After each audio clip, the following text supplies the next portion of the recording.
നമസ്കാരം, മലയാളി വാർത്തയിലേക്ക് സ്വാഗതം. തുടർച്ചയായി രണ്ടാം ദിവസവും വീശിയടിച്ച ശക്തമായ കാറ്റിൽ കോഴിക്കോട് നാദാപുരത്ത് വൻ നാശനഷ്ടം. മരങ്ങൾ കടപുഴകി വീണ വൈദ്യുതി ലൈനുകൾ തകർന്നു എന്നാണ് ഏറ്റവും പ്രധാനപ്പെട്ട കാര്യം. ഇന്ന് പുലർച്ചെ 1:30 ചുഴലിക്കാറ്റിന് സമാനമായി ശക്തമായ കാറ്റ് വീശിയടിച്ചത്. നാദാപുരം ടൗണിനോട് ചേർന്ന സംസ്ഥാന പാതയിലേക്ക് മരം കടപുഴകി വീണു. അതുപോലെ തന്നെ ന്യൂക്ലിയൻസ് ഹോസ്പിറ്റൽ പരിസരത്തായിരുന്നു സംഭവം. ഈ സമയത്ത് റോഡിലൂടെ വാഹനങ്ങൾ കടന്നു പോകുന്നതിനാലാണ് വലിയ അപകടം ഒഴിവായത്. നാദാപുരം ആവോലം ചീറോത്ത് മുക്കിൽ വീടുകൾക്കും കെട്ടിടങ്ങൾക്കും നാശനഷ്ടം ഉണ്ടായി. വൈദ്യുത ലൈൻ പൊട്ടി വീണ വൈദ്യുത ബന്ധം തകരാറിലായി.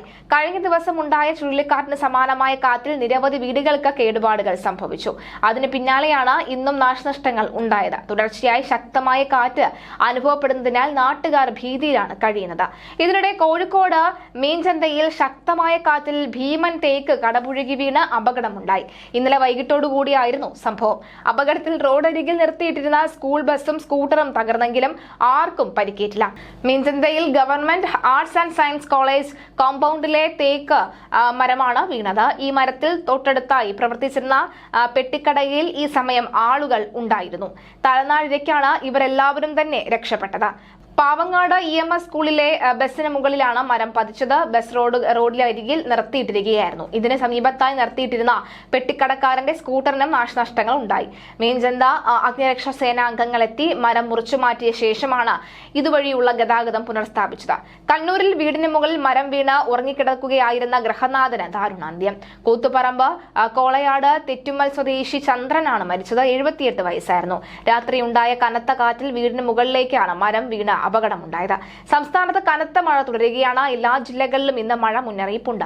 പത്തനംതിട്ട, കോട്ടയം, എറണാകുളം, ഇടുക്കി, തൃശൂർ, പാലക്കാട്, മലപ്പുറം ജില്ലയിൽ ഇന്ന് ഓറഞ്ച് അലർട്ടാണ്. മറ്റ് ജില്ലകളിൽ യെല്ലോ അലർട്ട് ഉണ്ട്.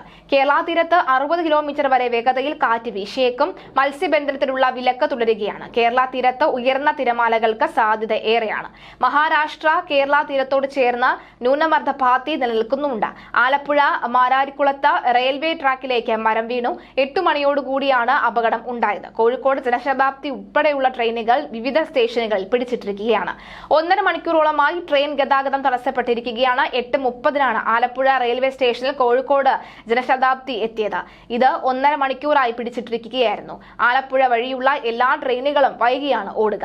നിലവിൽ ആലപ്പുഴ ജില്ലയിൽ ശക്തമായ മഴയും കാറ്റും തുടരുകയാണ്. യെല്ലോ അലർട്ട് പുറപ്പെടുവിച്ചിട്ടുണ്ട്. ജില്ലയിൽ വിവിധ ഭാഗങ്ങളിലായി മഴക്കെടുതികൾ റിപ്പോർട്ട് ചെയ്യപ്പെടുന്നുണ്ട്. കനത്ത മഴയാണ്. കോട്ടയം, പത്തനംതിട്ട, എറണാകുളം, ഇടുക്കി, തൃശൂർ, പാലക്കാട്, മലപ്പുറം ജില്ലയിൽ ഇന്ന് ഓറഞ്ച് അലർട്ടാണ്. മറ്റ് ജില്ലയിൽ യെല്ലോ അലർട്ടുമാണ്. കേരള തീരത്ത് 60 കിലോമീറ്റർ വരെ വേഗതയിൽ കാറ്റ് വീശിയേക്കും. മത്സ്യബന്ധനത്തിനുള്ള വിലക്ക് തുടരുകയാണ്.